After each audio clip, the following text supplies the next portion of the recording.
All right, guys, I'm going to get started. I appreciate your patience. Thank you guys so much for hanging out with me. We're going to make sure this is muted, and we are going to rock and roll. If you're with me, if you can give me some sort of indication that you can hear me, give me a one in the comments. Let me know your name. Let me know where you're from. Give me something to show that you are with us today. I'm going to be sharing my screen. We're going to go into some valuable information about legacy creation, creating a 100-year plan. This is being recorded just in case you can't make it or you got to jump off early, and we'll make sure we get it out to everybody that wants this information. My name is Mark Cassara. I'm a legacy and wealth coach. I've been doing this for about 6 years now, and we've dove into the rabbit hole. We've gone into the bee's nest. We've gone down into the deep to do all the research, the studying of these families, and we've tried to lay out a map so that it's easily duplicatable. I'm doing it for my family, and I know my kids are going to do it for their family. And that's how you create generational legacy. Okay. Now, when it comes to 100-year legacy, nobody really thinks about 100-year legacy. We think about maybe, a one generation legacy, which could be 60 years, 70 years. That's about all we think of, right? But 2 generations spanning past 100 years is easily, that's just off people's radar. One of the coolest things that I've heard in the last year is my pastor here in Frisco, Texas, at our church.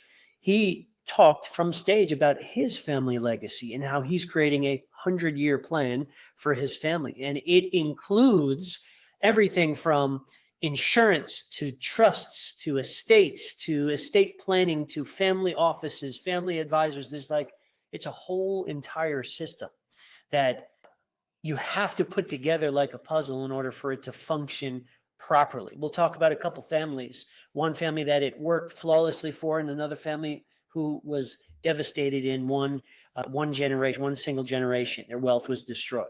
And so without further ado, guys, I appreciate you being with me today. I'm going to go ahead and share my screen. We're going to get into this and get rocking and rolling.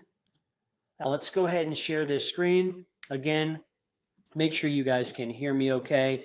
I do not want to be a distraction whatsoever. We're going to talk about a 100-year legacy. A 100-year legacy.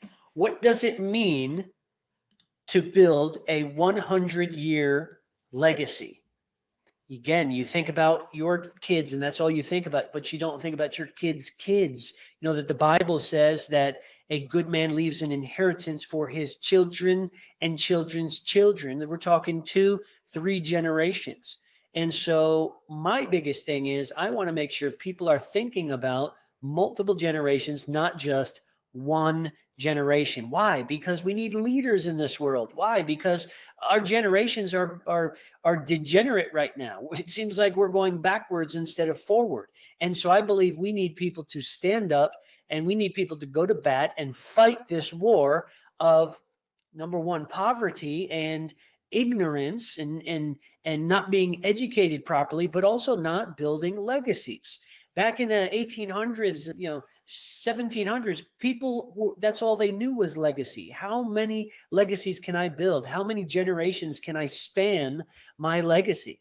And so here we go. Here we are in 2025. Nobody cares about legacy anymore. So we're going to talk about creating a 100-year plan. Very important. This is a comprehensive guide to building a lasting legacy that transcends generations, based on time-tested principles from history's most successful families.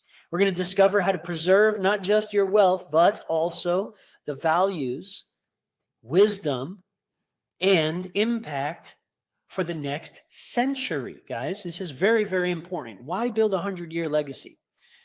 Did you know, this is a picture of the Vanderbilt family, right? Did you know that over the next 2 decades, an unprecedented $84 trillion is going to be transferred to heirs, according to this particular research company? Okay, this is representing the largest wealth movement in history. Okay, we're talking about $84 trillion going from parents to children. When parents retire, they're going to live a few more years and then they're going to die. And all of that money, all of the estate, all of the assets, all of the wealth that those parents have accumulated over that 60, 70-year period are going to go to their children. This is a big deal. I don't think people realize how big this is. This is the biggest wealth transfer in history that is taking place before our eyes right now over the next 10 to 15 years. Okay? But listen, legacy extends way beyond just financial assets. It's beyond the money in the bank accounts, beyond the homes. It's beyond home ownership. It's beyond the cars, the fancy cars and the Rolex watches. It's beyond leaving gold bars to your family. It's beyond leaving pictures and valuables. It's about family values and vision and a lasting impact across multiple generations. I'm going to say that again. It's more than just financial assets that we're talking about, okay? It's about encompassing your family's values, putting them in a system that you can pass to the next generation, and the vision that you've established, and then allowing them to leave a lasting impression for multiple generations. That means their kids and their kids' kids, okay? Consider the cautionary tale of the Vanderbilts. This is one of the families we're going to chat briefly about. Okay, their fortune of $100 million, which in today's terms would be billions, multiple billions of dollars. Okay, they would be up there near Elon Musk right now, the richest man in the world, the richest bachelor in the world. Okay, he's got hundreds of billions of dollars. Mark Zuckerberg, hundreds of billions. They would be considered the Vanderbilts and the Rockefellers. Okay, now the Vanderbilts wasted their entire fortune. It dissipated within just 50 years due to inadequate planning and preparation. Why? Why don't we hear about the Vanderbilts today? You know what I hear about? You probably only know one thing about the Vanderbilts. Vanderbilt University in Nashville, Tennessee. I used to live there. We used to pass it all the time. Vanderbilt University is big. It's grandiose. It's beautiful, but it's very old and it's starting to wear and tear. And that's like the last of the Vanderbilt legacies because they put a lot of money into a school and they built it and they wanted that to be remembered. But there is no Vanderbilt today that is rich. There is no Vanderbilt today that has millions and millions and even billions of dollars. There is none. They've squandered it, okay? Other families did the opposite. And we'll talk about those in a minute too, okay? The Vanderbilts lacked discipline. They lacked educational principles to pass on to the next generation, and they lacked effective communication. They did not have a 100-year plan, okay? Step one to creating your 100-year plan. Make sure you're writing this down. Make sure you're taking notes because this is important. If you care about your legacy, if you care about teaching your kids how to build a legacy upon yours, okay, we're going to talk about something called compound value in a minute. If you care about your kids passing on to their kids what you taught them, which should be a big deal and should be incredibly important to you at this point in your life, then you're going to want to make sure that you pay attention and you take notes. Okay, let's continue. It all starts by planting the tree. What do I mean by planting the tree? I'm talking figuratively, okay? Symbolically, planting the tree of your life, planting the tree of your family's life. Plant the tree by establishing principles and values now while your kids are young. Okay, guess what? Maybe some of you, your kids are old, okay? Maybe they're grown-ups. Maybe they have their own families now. It's not too late to start planting seeds in their life. Maybe you can't plant an entire tree, but you can start planting seeds. Maybe you won't be around long enough to see that tree grow, but maybe you can see this seedling grow. Maybe you can see just the tiny little root grow, okay? It's not too late for you. Plant the tree now, no matter what age you're at, and start watering it. I'll show you how to water it in a minute. Water it consistently. Don't stop watering it until your last breath. Very important. And then prune whatever and wherever you see bad fruit.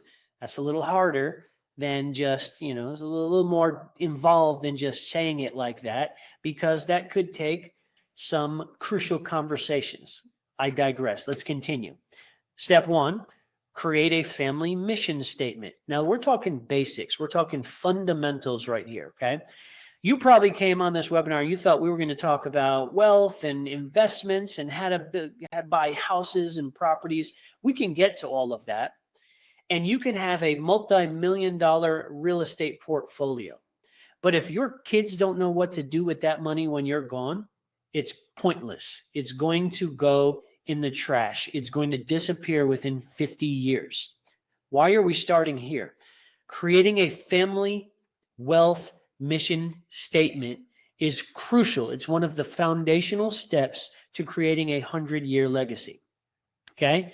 This lady, Susan of Schwab, okay, the banker, right, emphasizes that a formal mission statement aligns family members around a shared purpose and principles that guide decisions across generations. People who lack mission statements in their family, and it's actually majority of people, majority of middle-class families, they don't think about these things. Well, I'm here to change the narrative. We're going to start thinking about these things. We're going to start developing families and leaders and people who care about legacy. And it starts with these simple steps. Designing simple structure in your family. Let's start with creating a mission statement. What's the mission statement of your family say? Have you ever sat down with your kids and actually talked about what a mission statement really means? Now, thank God we have things like ChatGPT. You don't have to go to a family estate planning attorney or a banker or somebody who's an advisor in this area. You don't have to go to a coach or a counselor. You can actually do it yourself. We have tools and resources at your disposal. Go on ChatGPT and say, ChatGPT, I want you to take the persona on as a family wealth strategist, and I want you to help me create my own family mission statement. I have this many kids. They're this age. I've been married for this long. We have a dog named Fluffy. Lay it all out for ChatGPT. The more information you give ChatGPT, the better it's going to output what you're looking for. Okay. So step one, let's go to step two. Okay. Ask foundational questions. Where did our wealth originate? Maybe this is hard for some people. Maybe you don't have wealth. Maybe you live in just above poverty. Well, a good question would be, hey, where does our money come from? Kids, do we have any assets? Maybe we own a home. Okay, cool. Well, how long ago did we buy this home? Why did we buy this home? Did mom and I do it together? Did dad do it by himself before he got married? Did mom do it? Ask these questions so that your kids know properly where the assets that they're going to inherit one day came from. So they have a foundation of where they knew that things came from. Because if you don't know where things came from, you're not going to know the future on how to handle those particular areas in your life, right? What values guided its creation? Maybe you don't have millions of dollars in the bank. Maybe you only have a couple thousand, maybe a couple tens of thousands, maybe $100,000 in the bank. Maybe you're getting to the age where you're about to retire. You have 400,000 or 500,000 in the bank. Maybe you have $1 million in the bank. Talk to your kids about this. Talk to them. Have an open conversation so that they know how hard you worked or how you acquired assets or whatever the case may be. Ask foundational questions. What collective impact do we want to have as a family? Okay. Now, these questions are based on younger families with younger kids, right? I myself am 43 years old. I have 6 kids. One's out of the house. So these conversations may be a little more difficult for the ones that are out of the house, but I got 5 kids that are in the house. And you better believe that we sit down every couple weeks and we sit down and have family meetings. I call it cookies and conversation. This is just what I do. Okay. I call it cookies and conversation.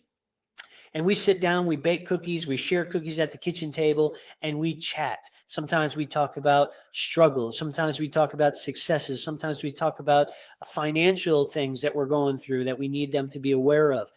This is what we do. We ask the questions because we also already created a family mission. Okay. But one of the super important questions is, well, what do we want our family to, how do we want our family to impact the world around us? We have morals, values, ethics, principles that we want to function by. Okay. Next question would be, what legacy do we want to leave? When we're not here anymore, kids, we want to leave this type of legacy. And we're letting them know now when we got, triplets that are 9 and we got a set of twins that are 13. And I know half of your jaws are on the ground right now, but this is our family. This is how we do it. So ask the foundational questions. Let's go on to the next one. Create family core values. if you don't understand how important this is, let me just stop right here.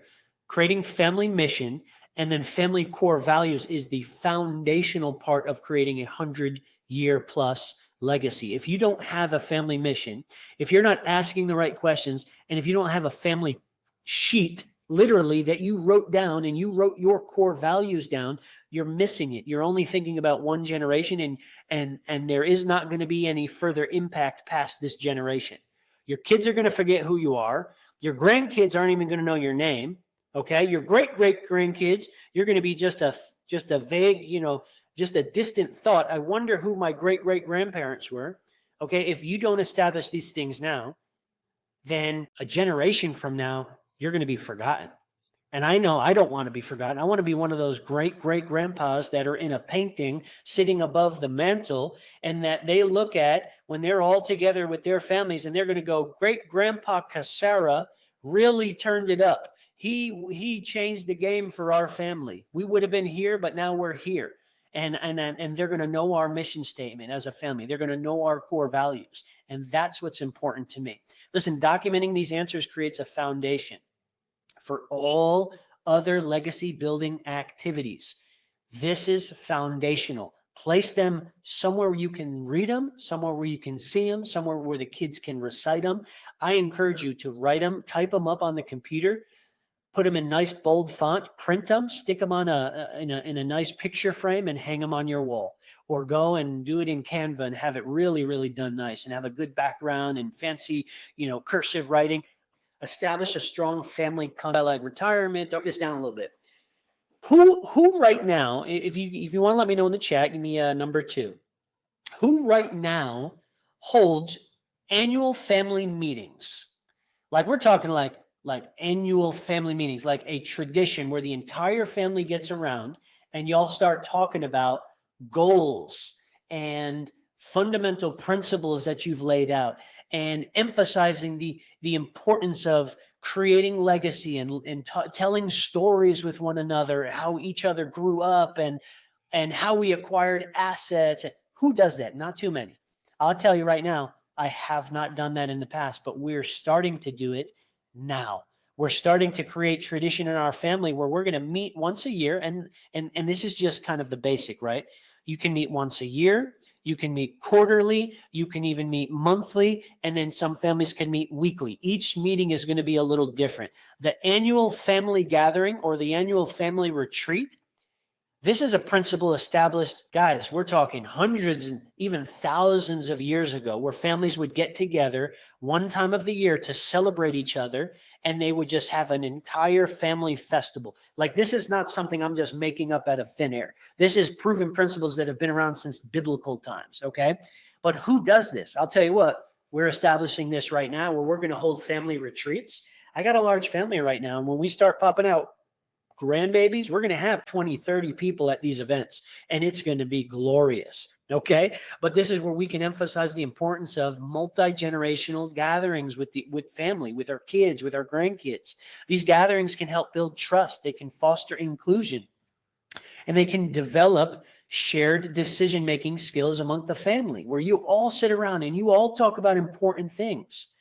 Guys, we're so caught up in just Western civilization. Western culture is so caught up in me, that we're not thinking about them, you, us. We're not thinking about that. All we think about is me. Let's go to the next one, okay? Open dialogue, okay? Whoopsie, let me go back.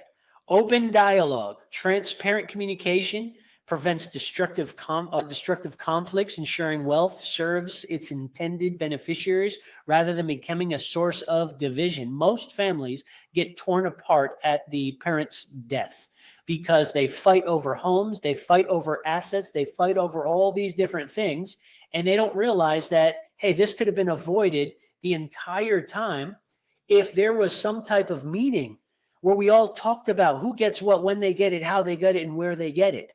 And again, this is all going to be wrapped up inside of a family constitution. This is all going to be laid out. Again, if you don't know where to start, we have plenty of resources in some of our legacy family guides and legacy family blueprints. But this is not to pitch you or offer any type of course right now. this is what we have established, and this is what we're going to be offering in the future to people. But this right now, this webinar is just pure value. I'm trying to give you as much as I can in 45 minutes. And obviously, if you have more questions, you can always reach out to me. We can have a free consultation. That's not a problem. But this is part of the family constitution, annual family gatherings, open dialogue, open conversations, and then a family mantra. Check this out. This is our family mantra. We stand together at our family meetings and we all say it together. The Caceres have heart, Heart, honor, empathy, accountability, respect, and trust. The Caceres have heart. And so I got all my kids, even my little grandbaby Jake, he's starting to learn heart. What it means to have heart. The Caceres have heart. So we have this little mantra. And when we go to bed at night, sometimes we say it, the girls and I say it. The Caceres have heart, honor, empathy, accountability, respect, and trust. That's our mantra. Those are our core values that we stand on. Your family mantra should distill the essence of who you are and where you're headed. It might reflect your commitment to service, your passion to innovation, your dedication to environmental stewardship, whatever it is, it doesn't matter. But it should be something that basically talks about who you guys are and the legacy and the impact that you want to leave for the next generation. Let's continue. Crafting your family constitution and governance is I'll just break it down in 5 simple steps. And this is not exclusive. Obviously, it can get as more detailed or it can get simplified based on your family. But this is what I've drafted up. Number 1, draft a family constitution. We talked about that. And this is basically just collaborating and familiarizing yourself with the shared values, the mission, and the guiding principles that your family has laid out. Okay. This document outlines the framework for decision-making roles, rules, and responsibilities across generations. And again, you can take these prompts and you can stick them in ChatGPT and say, ChatGPT, I want you to become my family wealth counsel, my guide, my coach, and I want you to help me lay out a family constitution. And you're going to give ChatGPT all the answers of who you are, what you do, how you do it, what your goals are, what your mission statement is. You're going to lay it out, and then you're going to go through it one by one, and you can tweak it along the way. Define a family governance structure, establish clear roles, responsibilities within your family, including family councils, committees, informal leadership, maybe some people outside the family that can become mediators that you know, love, and trust, right? And this is to manage shared assets or initiatives effectively. Okay. Number 3, implement communication protocols. Let me break this down. Schedule regular family meetings. We talked about this. It can be annual, it could be quarterly, it could be monthly, it could be weekly, to create a dedicated platform. Now, this platform we're talking about is just you and your family together, you and your immediate family together, so that you can be open, honest, and transparent. I want you to openly allow your kids to share things that are on their heart. This is not just kind of this is not like a college session. This is not where you just talk down and talk at. This is going to be open communication to share things that are on their mind, to share principles, values, morals, things that you want to include and for future impact. Maybe you want your kids to grow up and be, play an important role in the town or the city that you live in. Those are important dialogues to have, ensuring that everybody feels heard and informed. Number 4, develop conflict resolution mechanisms. What does this mean? And this could be from books, it could be from podcasts, it could be you've developed your own mechanisms, okay? Proactively design processes for addressing family disagreements. When there's disagreements, do you guys just hit the road and just never talk to each other? Most families they turn to this like separativeness, right? They separate from each other. They don't talk to each other. I know I came from a family who the way of dealing with conflict was, I hate you and I'm leaving. Boom, the door slams. They don't talk to each other for weeks on end, even months on end. And it was a very toxic way of handling conflict. Instead of sitting down, addressing the disagreement, hearing both sides, getting some constructive criticism, and then maybe even having a mediator involved. Sometimes families need to bring in an outside counsel, an outside a trusted pastor or somebody that they can confide in to help with disputes and help them from escalating and so that they can actually preserve their family harmony. Family harmony is one of the most important things you can have in a family. If you don't have family harmony and it's always chaos and it's always problems and it's always issues, then man, I mean, you can't even start talking about legacy until you start to deal with some of those internal conflicts inside of your family. Okay. Number 5, establish review and adaptation cycles. Sounds complicated. It's really not. Plan for periodic review of your family constitution. Okay. In the very beginning, we talked about drafting a constitution, drafting a mission statement, drafting these core values, defining governance and the structure of your family, implementing communication protocols, having conflict resolution mechanisms, but now it's an adaptive process. So periodically you need to sit with your family and review all these documents to make sure that they still fit your family function. They're functional inside your family unit.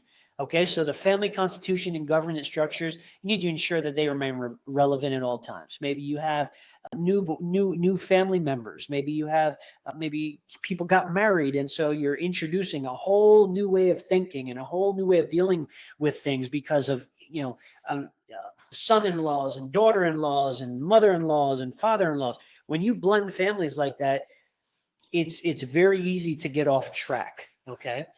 And it's important to establish this type of review policy. Okay. And things will change along the way. Your daughter may marry a gentleman that has a whole nother family that does things completely different than you guys. Now you guys got to kind of come together and kind of mediate and kind of figure out what works for both families. Right. And so that comes with lots of dedicated planning. Okay, that comes with sitting down and having that open communication. Okay, teach your kids while they're small. Again, we're talking to people who have younger kids. If you're already in retirement and you don't have kids anymore, well, sit down with your grandkids and start to share with your grandkids the importance of all of these things, and then try to get your kids on the same page to build a family constitution and these different documents that are important to your legacy. Okay. And then allow them to understand the roles and allow them to understand the tools so that they can build and grow their own families in the future. Very, very important. Okay. Let's talk about step 3. Okay. Building, and this is where we get a little bit more practical. Okay. Building a living estate and succession plan. What does this mean? Okay. Now we're talking about the nitty gritty. Okay. How are we building, once we've established a foundation, how are we going to build and pass on our legacy and our assets to the next generation so that they handle it with professionalism and they handle it with a mindset of continuing to perpetuate that legacy instead of just killing it during their generation, right? Well, this is an ongoing process. We have to begin to build our foundation. What's a foundation look like? Our next slide is going to show you a visualization of what a financial home should look like. Okay, so we got to build the foundation. Foundation typically starts with getting your finances in order, budgeting, setting a budget, having a plan, putting 3 to 6 months of savings in the bank so that you have an emergency fund. Getting life insurance is a foundational principle to starting to build your foundation. If you don't have this foundational principle established with you and your wife right now, or you and your husband right now, and you don't at least have term life insurance, what are you even doing? You're not thinking about legacy. You're not thinking about anything right now. So we need to think about this in terms of, if we were to die tomorrow, what would our kids have? Would our kids have anything left over? Would our kids be able to manage, or are we leaving them with a disaster? Life insurance is the foundation of your legacy. Why? Because it takes care of problems when you pass away. It will pay off debt. It will pay off homes. You should have at least enough life insurance to cover your assets. For instance, if you have a house that's worth $500,000 and you have a mortgage on it that is, $350,000, you need at least $350,000 in term life insurance, without a doubt, no questions asked. Go and get it today. Okay. If you need somebody, you know who to call. Okay. But this is a foundational principle. After life insurance, make sure your kids are set up with life insurance too. We don't think about this. We don't like to think about this, but listen, man, sometimes the world is rough, right? Sometimes things happen that we don't even like to think about. Kids unintentionally pass away, and it's very rough on families. Okay. I came from a family where my younger brother passed away. Never thought that that would happen in a million years, but it hit our family like a ton of bricks. It wrecked our family. It destroyed our family. There wasn't anything. I mean, it was so much money because of lawsuits and financial issues and medical issues. I mean, it was devastating to our family. But if there would have been some type of life insurance set in place, it would have at least helped with the blow. Okay, life insurance should be a foundational piece of the puzzle. Okay, let's go on to the next thing: trusts and estates. A lot of people don't think they need a trust, and we're going to, I can do a whole nother masterclass just on trust and estate planning. We're not going to dive that deep in it right now, but if you have assets, typically over $50,000, if you own a home, there's no reason why you shouldn't get a trust. Now, you can have what's called beneficiary designations, and you can list your kids as a beneficiary, and you can list your daughter or your son as the beneficiary. But listen, if your assets get passed to your kid and your kid is in the middle of a divorce, your kid is in the middle of a bankruptcy, your kid is in the middle of some type of accident and somebody's suing them, listen, all of that hard-earned money and those assets that you've been building for a lifetime can be destroyed instantly if it's not properly protected. A trust is just a simple way to protect your assets so that nobody else can get them, except for those who you designed to get them. Now, if you only have a will is not good enough either. I'm telling you, I'm so sorry to tell you. If you have a will, you're almost guaranteeing that your estate and the assets that you have are going to go into probate. A will not avoid probate. Okay, so properly planning for these types of things is part of the foundational pieces to building a 100-year legacy plan. Life insurance, trust and estate planning, and then we can get into some other types of financial planning at another time, maybe in a deeper discussion. If you'd like to, feel free to reach out. Okay. Number 2, regular updates. We talked about this, regular updates, but instead of just regular updates to your constitution, your family goals, your mission, you're going to have regular updates with advisors to go over, do I have enough insurance? Do I need a little bit more insurance? Do I have too much insurance? Do my kids have insurance? Does the new baby that was just born have a policy? You're going to have regular meetings with a trusted family advisor. And I say family advisor because when you have too many cooks in the kitchen, you have too many answers, you don't know which one is right. So I highly suggest getting with somebody that you trust, that is going to stick with you for the long haul, and consider them a family advisor. And all of your kids meet with this family advisor. As they get older, they continue to use that family advisor. Stick with somebody that knows your family and knows how you want to run your family. So have continual updates. And listen, as we build our foundation of our house, sometimes when our house is built, we need to remodel a little bit. Okay, we build a house. We're about to move into a house that was just built from scratch. Okay, a spec home, and we know that there's going to be some cracks throughout the next couple months to the next couple years. There's going to be cracks in the foundation, cracks in the wall, because as the house starts to settle, it starts to settle into its place. And maybe a little bit of the earth moves, maybe, the heat and the cold and the heat and the cold. We know that there's going to be areas that we're going to have to remodel and we're going to have to adjust. So just like you do that with a home, you need to do that with your financial home. Okay, review, modify will, trusts, and beneficiary designations every couple of years, because there may be significant life changes that sometimes you forget about marriages, you forget about a birth, maybe a divorce took place, or maybe some type of business transition took place. You need to make sure you account for all of that. That's why regular meetings is very, very, very important. Okay, guys, if you're getting what I'm throwing down, give me a 1 in the chat, a thumbs up in the chat.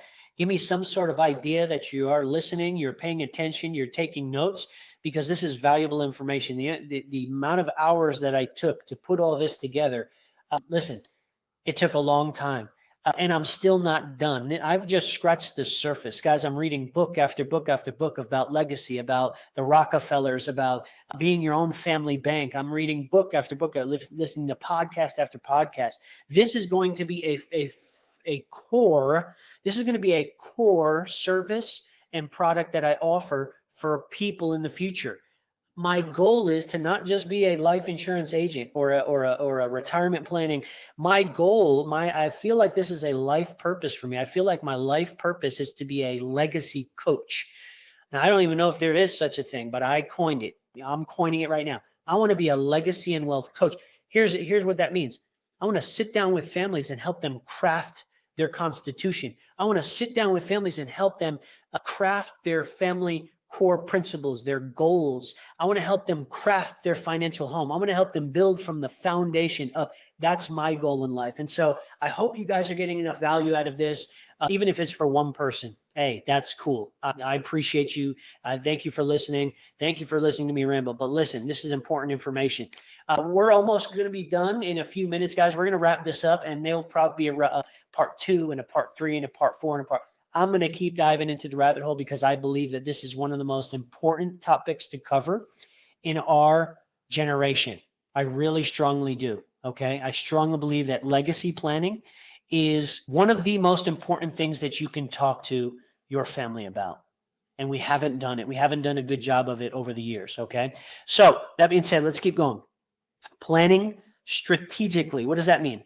Building specific trust structures. We talked a little bit about trust, life insurance, estate planning, but we want to plan strategically. So when you have assets to pass, even if you have, 50 grand in the bank, you want to make sure it's protected. You're going to establish a trust. You can get a trust done for, $2,500 and you can maintain that trust for the rest of your life. There's tools and resources that we have available. Just reach out to us if you have any questions about that. You want to build a trust and build the trust structure to control the timing and the condition of your wealth transfer. Okay, this is a wealth transfer protocol. This means there are certain provisions you can put inside the trust that says my kids won't get my assets unless, right? If they do this, then they'll get this. Okay, if then that type of scenario. Okay, it's kind of like a coding language, right? If I put this line of code, then this happens inside my website. It's the same thing.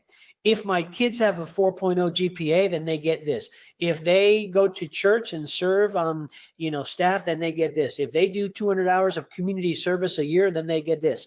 If, you can set your rules, but it's very important to plan strategically. When you sit down with a estate planning specialist, either myself or one of my team members, they're going to ask you specific questions. And there's an area where you can actually fill out on your own and come up with the craziest scenarios so that you can design your own game. It's super cool how nitty gritty you can get with trusts and estate planning, but it's important that you structure them properly. There's a clause that you can put in called a spendthrift clause. And essentially it just slows down your wealth going to your next generation so they don't squander it all in one lump sum. Because the average American squanders within 3 to 4 months, whatever type of lump sum money that they get. Most people that win the lotto are broke in less than a year. Doesn't matter how much they win. Typically, most people that win the lotto are broke within 1 to 2 years. It's just a statistic because they don't properly plan. So there are certain provisions you can put inside of trusts and life insurance policies so that you don't get just one lump sum going to your heirs, and it can be spread out months or years so that they can preserve that legacy, okay?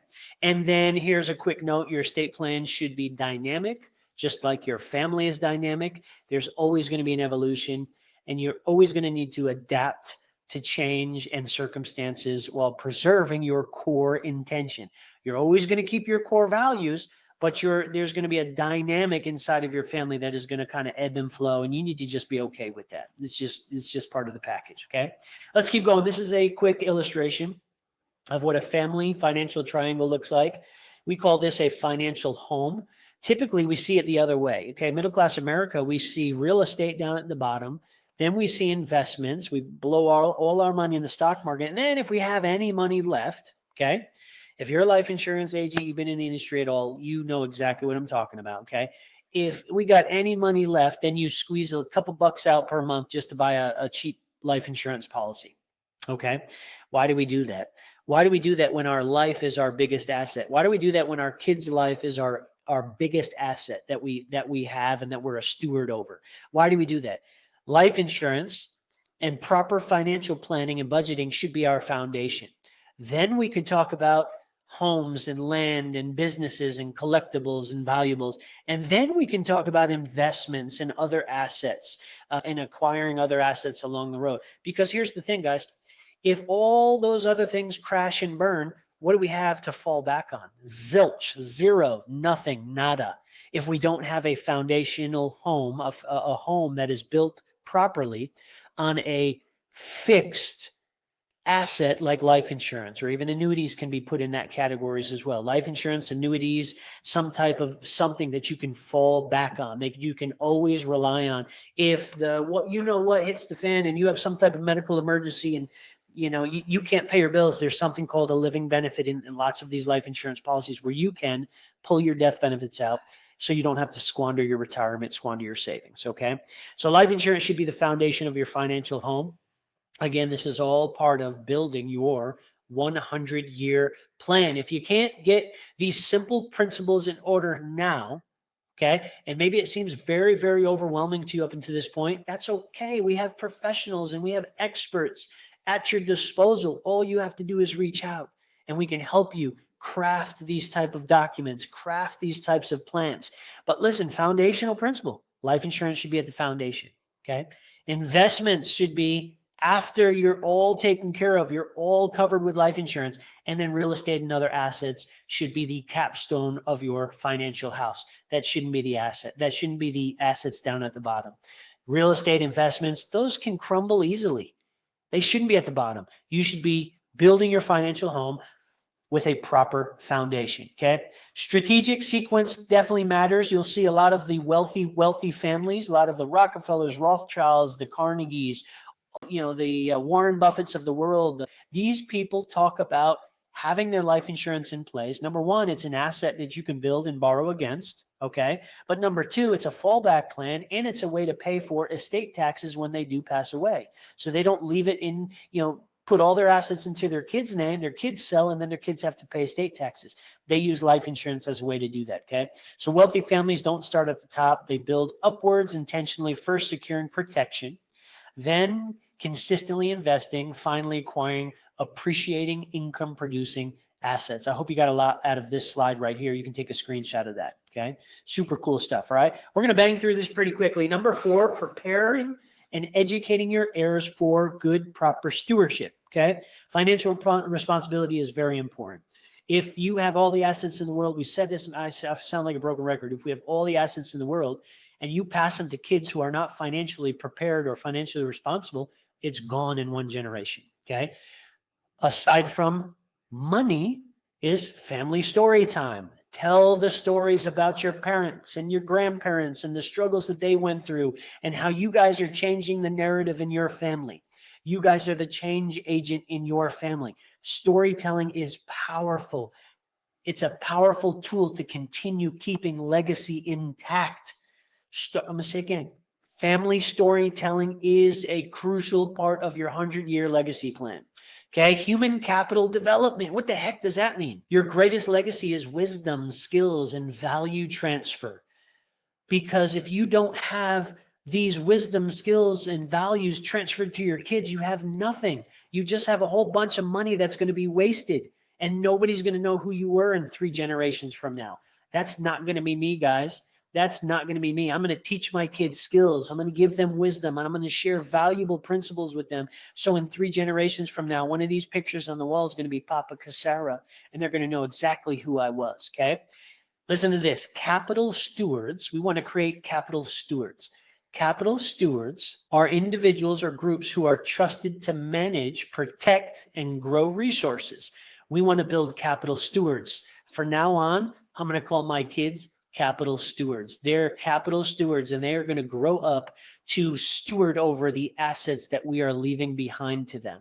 They're going to protect them. They're going to manage them. They're going to grow them, and they're going to be responsible for them. And they're going to also teach their kids with competence, integrity, and foresight. I love that. I love that. What does it mean to have compounding? I spelt that wrong. Compounding value. Okay? Compounding value. Do a little live editing right now. Compounding value is powerful, okay? And I think I just created this term as well too, right? Compounding, but we're not talking about wealth here. Compounding value is family, it's value in family that is not just about money, okay? But it's an escalating impact of consistently living, teaching, and modeling your core values across generations, okay? It's the escalating impact of consistently living, teaching, and modeling your core values across generations. Check it out. It compounds over time. Let me just share this. Let me break down super simple. If you have bad habits and your kids get those bad habits, what do you think their kids are going to get? Let's just break it down super simple. If you have bad habits and you give those bad habits to your kids are going to have bad habits. So if we reverse that and we lead with strong values now, and we begin to build traditions around those values, and within those traditions, we share stories about where we came from, where we are now, and where we're going as a family, okay, then we're going to invite the kids and the kids' kids to participate in that compounding value. And then 3, 4, 5, 6 generations later, it all started with you. It all started with Papa Casara or me, right? It all started with whatever your last name is, because you escalated the values, the principles, the strategies, the concepts from one generation to another. That's what we call compounded value. I think I just made that term up, but it sounds good. Practical steps to creating compounding value. Let's go through this. Family dinners and storytelling. We don't have to read through this, but you get what that means. Make it a point to have family dinners. It sounds a little bit cliche, maybe. It sounds a little taboo nowadays. Nobody really sits down and has family dinner. I'll tell you what, I am all about having family dinner with my kids.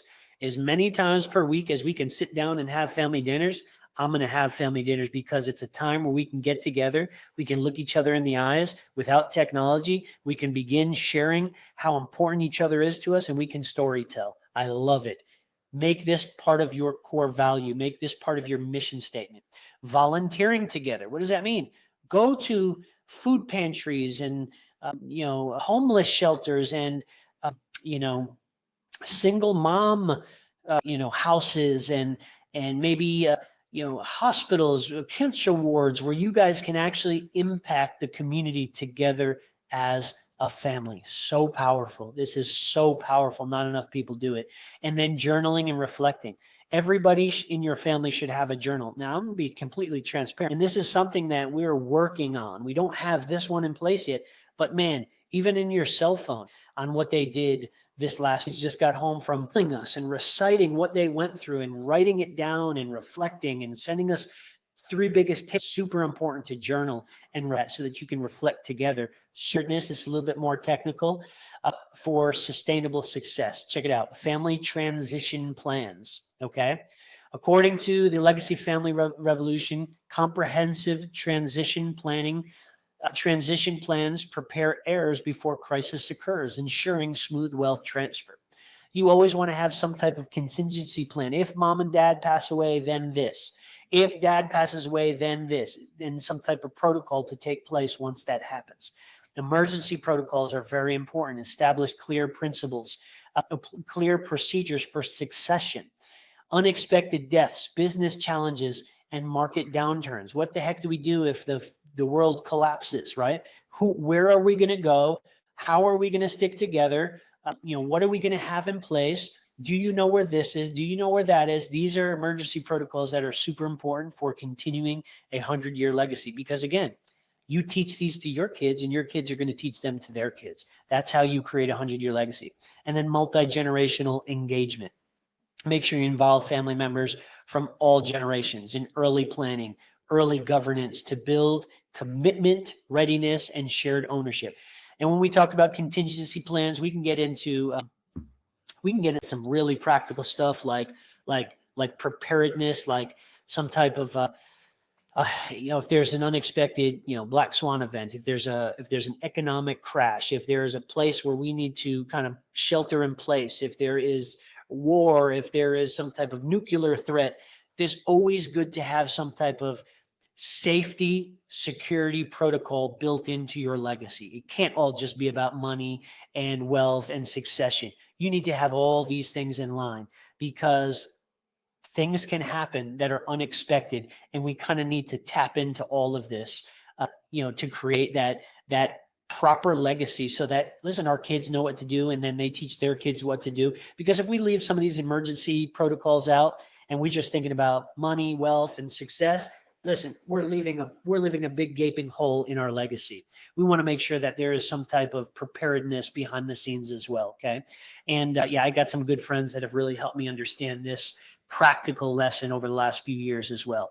And we're talking about not being a prepper, not being crazy, but we're talking about, hey, make sure you have enough food for a couple weeks for your family. God forbid something does happen. Make sure you have cash in a location where you guys all know where it is, but you're not going to touch it unless there is an emergency. Make sure you have, whatever in place, so that, do you see what I'm saying? There's important piece of puzzle is the emergency protocol right here, okay? The most enduring family legacies are built on systems that can weather crises and adapt to changing circumstances across centuries. Listen, the Rockefellers have lasted over 6 generations because they've had systems and processes in place. So I hope you understand how important that is. We're going to break this down real quick. Family transition plans. Okay, what does it mean to have a family transition plan? Okay, smooth transfer. Smooth. Just want to make sure that right now, so hopefully what we know is not. If it is, we'll just watch the replay, okay? What is so important, the goals real quick, to have a smooth wealth transfer and leadership to its family. If I die, then my oldest son steps up to the plate. If I die, then my oldest daughter steps. If it happens to them, then this person steps up to the plate. You have to have a family transition plan, because a lot of times what happens, guys, is mom and dad pass away and the family is just the time. And it's happened to one side of my family as well. Okay. Action steps, practical action steps. Write this down or take a screenshot. Write or update a will. Make sure you have medical directives. If my husband becomes incapacitated, this happens. If my wife becomes incapacitated, this happens. Listen, if you have kids that are 18 years old or older, you should have a power of attorney and a medical directives filled out for them. If they get into a car accident and they cannot make decisions. Sorry if it's cutting out, guys. I see some comments about it cutting out, but we're going to keep going anyway. I'm going to keep pushing through this. Okay. If your older kids become incapacitated, did you know by law you cannot make any decisions on their behalf? If you have kids that are over 18, you need a contingency plan. You need a power of attorney built for them that gives you the power to make decisions. You need medical directives in place to allow the doctor to know what they need to do if in the event that they can't make any decisions on their own. Okay. So write and update a will and medical directives. Organize key documents, insurance, bank accounts, passwords, and deeds. Make sure you have a central location where those are kept for people. Okay. Hold a family meeting to explain your intentions and who is responsible for what. This is important. This is important so everybody knows who to turn to in time of a disaster or crisis. And then start a basic estate planning.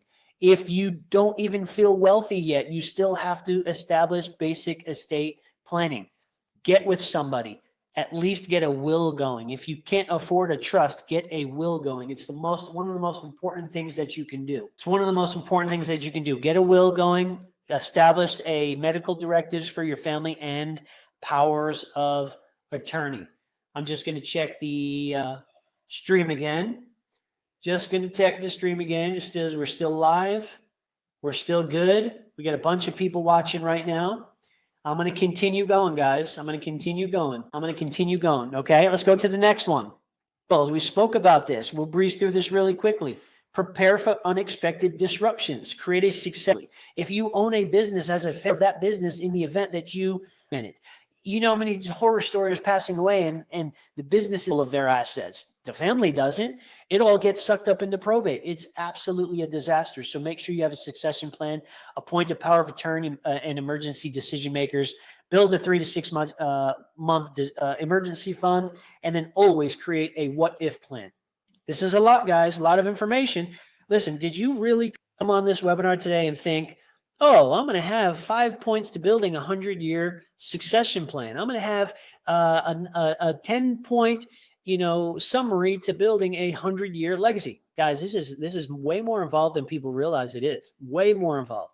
But I'm just here to say there's people, there's books, there's resources out there that can help you do it. You just got to have a little bit of resourcefulness, know where to look, know who to speak to, know where to gather the information. My YouTube channel, some of you guys watching this on my YouTube channel, I'm going to turn my YouTube channel into a virtual resource database. And I am going to pump out so many videos about this that your head is going to spin.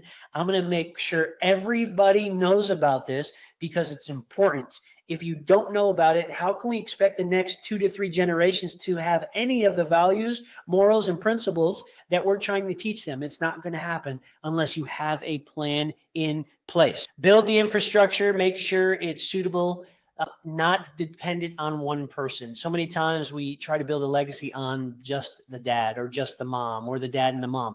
We need to make sure that our infrastructure is sustainable. That means we're teaching our oldest what to do in the event that we're not around anymore. Maybe our oldest kids, or, if you don't have kids, maybe your brothers or sisters. I mean, you can customize this to so many different scenarios. Okay. Listen, here's an actionable step. Use cloud stores like Google Drive or Dropbox, where you can have a folder built out that says family legacy file. And all of these documents we're talking about, you put in your family legacy file or your vault or your storage system, okay? Set a recurring annual legacy day for reviewing these plans together. Get all the kids together. Maybe go away into a cabin one weekend so you can have a legacy day to establish and kind of review all of this information for them, okay? Encourage learning, financial literacy, taxes, long-term thinking. Now, here's the thing. If you don't know how to do it, that's okay. There are resources out there. There are courses you can buy. There are trainings that you can acquire. There's YouTube. There's ChatGPT. There are companies that you can go to. There are resources probably at the library. There are many, many free resources. You can go to Khan Academy. You can go to MIT. You can go. There's even college universities that have free educational resources that you can watch with your family. So even though you're not 100%, you can still do it with them. Put on the TV, put on the flat screen, go put a big screen TV on at your house, or put up a sheet and get a projector out and do it together with your family. You just have to be resourceful and you have to get creative. Use a simple financial dashboard or notebook to track assets. Okay? Here's a suggested conversation starter for your family if this is brand new to you. Hey family, I've been thinking a lot about how we can prepare for the future, make sure we're always taken care of, no matter what happens. I want us to be a strong team. How amazing is that, talking to your family about being a strong team, okay? Not just for now, but for next generation too. Let's start planning this together, right? Just a conversation starter. Get around the kitchen table, get around some food, get around some cookies, have a cookie and conversation time, and just say, hey, I love you guys so much. I want you to know that I want our family values, our morals, our principles to last your generation and your kids' generation and your kids' kids' generation. So that's why this is important for us to get together and talk about these things right now. Okay, and your kids may not get it, but if you are insecure about it, they're going to be insecure about it. If you are confident about it, they're going to be confident about it too, guys. Here's some historical inspiration right here. Some historical families that have nailed this down. Like, they have created systems. They have created blueprints for us, okay? Rockefeller legacy, obviously we know them, okay? There's some good things. There's some bad things about all these families, but the Rockefellers have maintained a century-long tradition of philanthropy rooted in John D. Rockefeller's original core value of stewardship and social responsibility. John D. Rockefeller began his philanthropy efforts by sowing seeds into businesses and corporations and economic places and even the educational system. And they basically, their whole goal was we want to make sure that, number one, they wanted to be the decision makers. So that was an important value that they had. They wanted to influence the next generations, which they did, but they also wanted to make sure that their kids succeeded and their kids' kids succeeded. So they gave to hospitals and developed lots of different organizations and stuff like charities and stuff like that. They have the tons of things that they did, but one of their core values successfully kept their wealth in their hands to this day. And then we have the Ford family. You know, Ford Motor Company. Okay, the Ford family, that was his last name. Okay, clear social missions that extended beyond their business interests. Today, we still drive Fords, and that was because of hundreds of years ago when this guy, Papa Ford, decided that he wanted to create a lasting legacy in the automobile industry. And we are driving cars with his name on it to this day, which absolutely blows my mind. Check this next slide out. Both families exemplify how blending family wealth, purpose, education, and strong governance create legacies that endure far beyond their founders. Ready? This is a powerful slide right here. You can take a screenshot.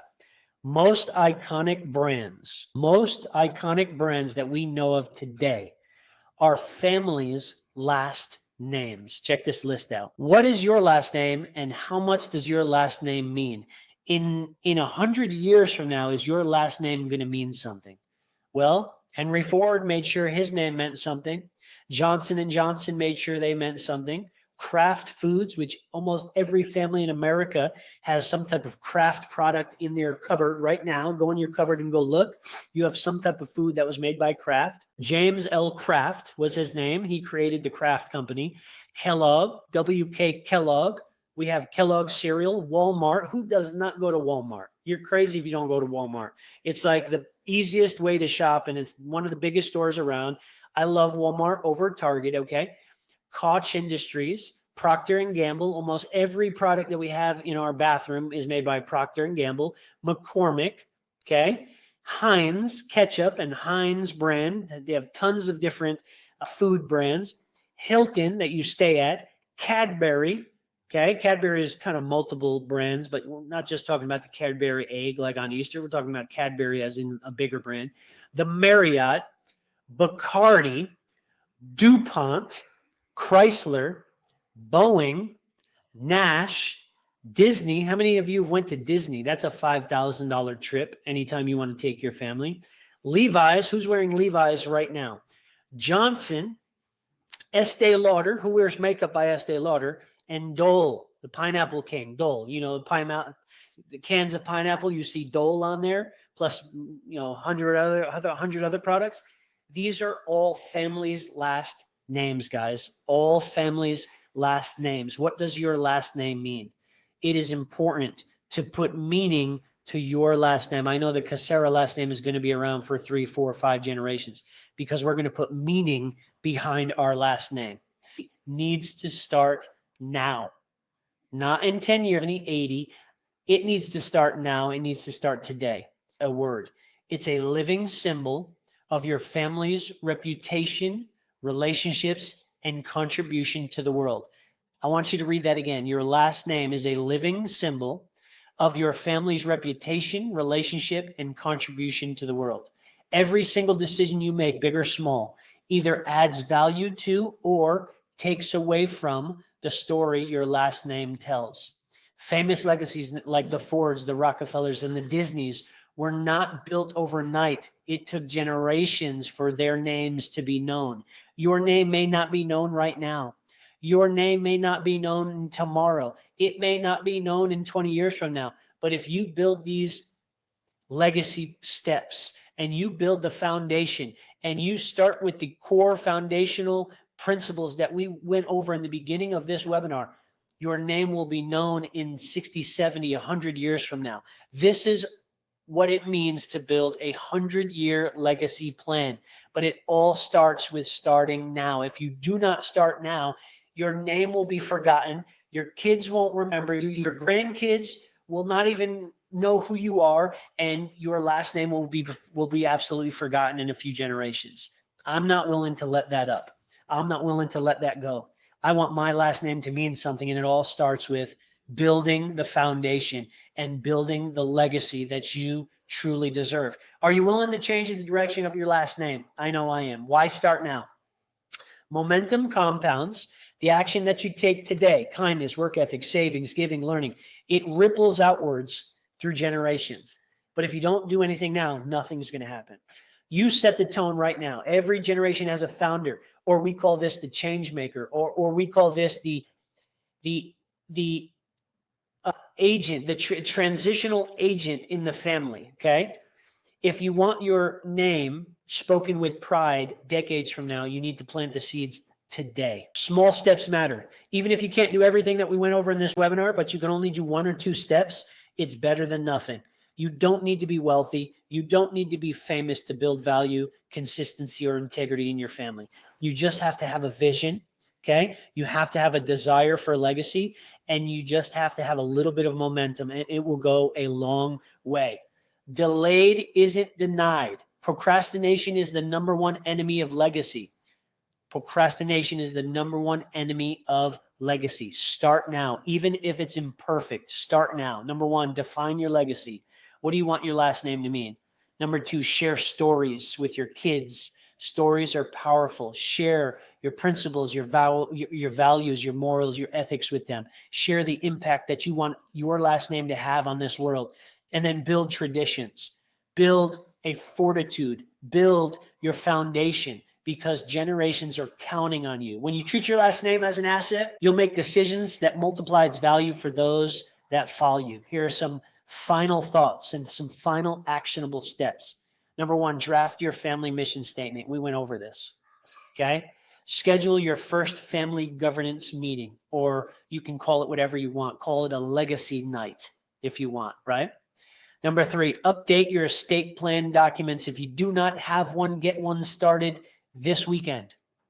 If you need somebody to help you with that, reach out to me. Begin heir education, which means teaching your kids financial literacy principles right now, no matter what age they are. Share personal money lessons, set learning goals, and encourage responsible financial habits. We have resources available in our Legacy Builder toolkit and Legacy Blueprint. Building a 100-year legacy is not easy, guys. I'm not saying it's easy. I'm not here to tell you it's going to be a walk in the park, but your story begins with you. If you don't do anything, the next generation may not do anything either, and the generation after them may not do anything. What is a legacy? Why is it important to you? Guys, plant the tree now so that you can sit underneath it later with your family, and your kids can sit underneath it, and your grandkids can sit underneath it. It's very important. Start today.